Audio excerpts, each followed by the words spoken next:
The invitation to Sunday dinner was unexpected. My parents hadn't invited me in months, not since I'd turned down their request for a $50,000 loan to fund my sister Sarah's destination wedding. My brother Tom had called me selfish, as if he forgot that I'd worked 3 jobs to pay for medical school while they financed his endless business failures. But Mom's insistence on this dinner made me uneasy. After 15 years as an emergency surgeon, I had developed a knack for sensing when a storm was brewing, and this dinner invitation, it felt like dark clouds gathering on the horizon. I parked my modest Honda Civic outside their suburban home, making sure not to flaunt anything that could provoke them. The last time I'd shown up in my Mercedes, I'd endured a 3-hour lecture about how I should be using my success to help the family. Sarah's BMW and Tom's shiny new Audi were already in the driveway. Of course they were here. It was an ambush, and they were setting the stage. "Emily," Mom greeted me with a too bright smile as she opened the door. "You're finally here. Everyone's waiting." The dining room was set with Mom's finest china, another warning sign. Dad was at the head of the table, a manila envelope resting beside his plate. Sarah and Tom sat flanking him, their faces carrying that familiar look of predators who just found a wounded prey. "Well, look who decided to show up," Sarah smirked. At 32, Sarah still hadn't held a job for more than 6 months, but she had become an expert at playing our parents. "Too busy saving lives to visit family," she added. I ignored her snide remark, taking my seat. "Thanks for inviting me, Mom. What's the occasion?" "Can't parents want to have dinner with their daughter?" Dad asked, though his hand stayed firmly on the envelope. Mom served her signature roast chicken, another red flag. She only cooked it when she wanted something. I barely took a few bites when Dad cleared his throat. "Emily, we need to talk about something important." He slid the documents from the envelope. "Your mother and I have been updating our will." "But I thought, we've been thinking about our legacy," Mom interjected, her tone practiced, "making sure our assets are distributed properly."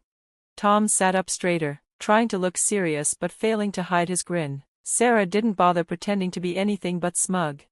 "We've decided," Dad said, his voice firm, "that given your financial situation, you don't need an inheritance. The house, our savings, everything will go to Sarah and Tom."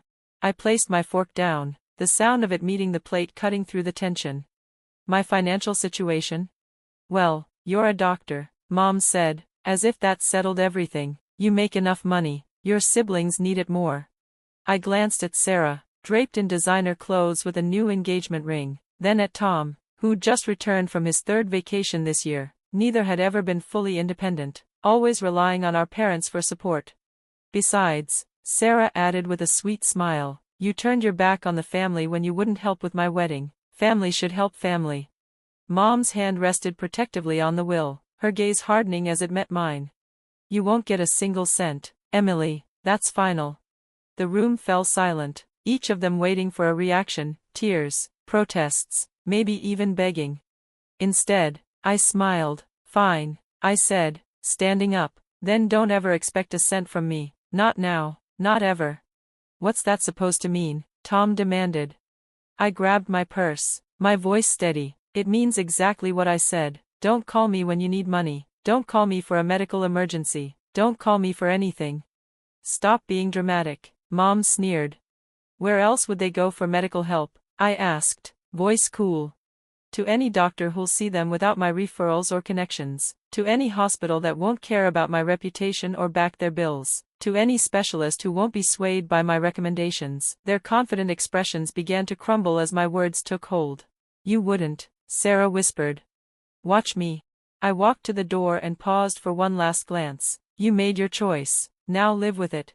As I drove away, I glanced back at the dining room window. They were huddled together, no doubt congratulating themselves for finally putting me in my place. They had no idea what was coming. Some storms don't announce themselves until they're already overhead. The first cracks appeared 3 weeks later. Tom called me 17 times in 1 hour. I let every call go to voicemail, remembering Mom's cold stare as she declared I wouldn't get a single cent. The 18th call came from the hospital where I served as chief of emergency surgery. "Dar, Harrison, Dar," Peters said over the line. "Your brother Tom is in the ER. Severe abdominal pain. He's specifically asking for you." "I'm unavailable," I replied calmly. "Any of our surgeons can handle it." A pause. "He's having trouble arranging payment. He mentioned you usually help with that. Of course, I had spent years quietly covering bills, pulling strings, and calling in favors to protect them, but not anymore. Treat him like any other patient. Tom ended up needing an emergency appendectomy. Without my intervention, he faced the full $35,000 bill. His failed businesses had ruined his credit, and our parents' finances were tied up in their house. A week later, Sarah's turn came. She tore her ACL skiing in Aspen, another lavish trip she couldn't afford. My phone lit up with calls.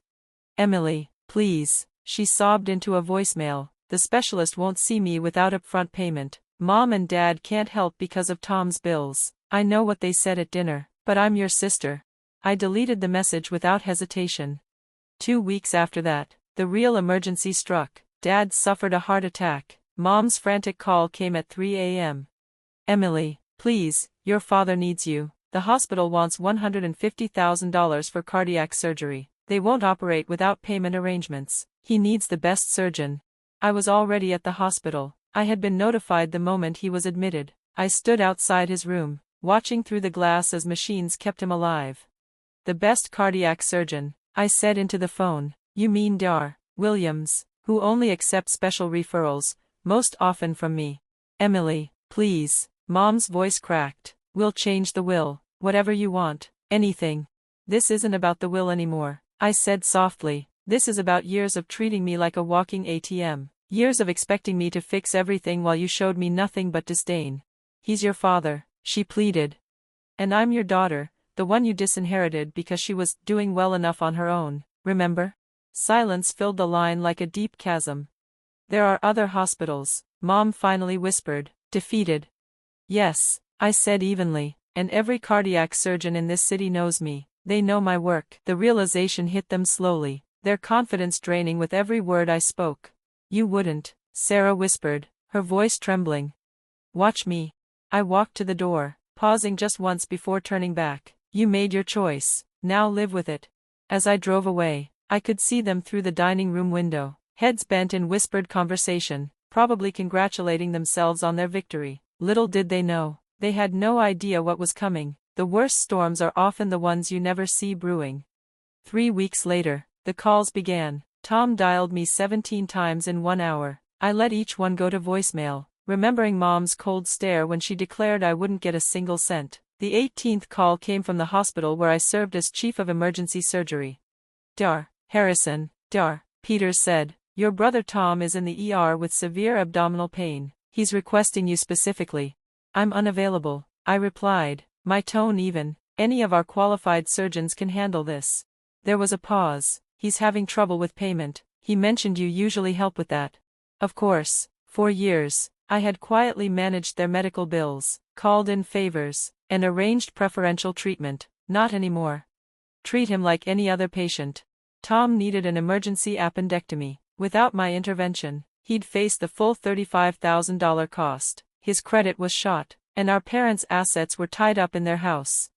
A week later, Sarah's turn came. She'd been skiing in Aspen, another expensive trip she couldn't afford, and tore her ACL. My phone exploded with calls.